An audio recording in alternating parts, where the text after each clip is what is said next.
हमारी 2 गाड़ियाँ, 3 गाड़ियाँ थी, एक तो पूरी खत्म हो गई है।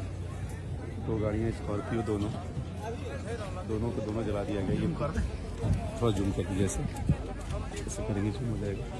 वो 2 गाड़ियाँ जिसको पूरी की पूरी जला दिया गया।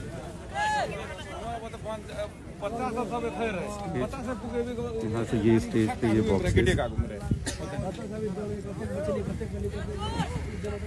ने गुमराह रखा, हमें गुमराह किया कि नहीं आप आइए कार्यक्रम होगा। तो आपका आगे का जो अब इसके बाद का क्या आपका क्या करेंगे, क्या कुछ चीज रूप से लेते हैं आप? इसके बाद जैसे आपका क्षति हुआ, आपका एक हिसाब से क्षति तो आयोजक ही देगा ना। अब क्षति जो हुआ है गलती इनकी है, इनको तो पूरे जनता का पैसा लौटाना चाहिए।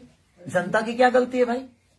वो तो अपने स्टार को देखने आ रही है, तो इनको पूरे जनता का, नेपाल के जनता के साथ इंसाफ करना चाहिए इनको, क्योंकि गलती इनकी है, इसमें गलती जनता नहीं है और ना ही खेसारीलाल यादव है और ना ही सरकार है, ना ही प्रशासन है। कि जब आपको मना कर दिया गया कि आप ये कार्यक्रम नहीं कर सकते, तो फिर आपने जबरदस्ती जनता को गुमराह क्यों किया, जनता को बेवकूफ क्यों बनाया? खेसारीलाल यादव को बताया क्यों नहीं? मैं तो इतना ही कहता ना कि भाई ये कार्यक्रम कैंसिल हो गया, क्योंकि यहाँ पे कोविड के वजह से प्रशासन ने मना कर दिया, सरकार इसकी अनुमति नहीं देती है।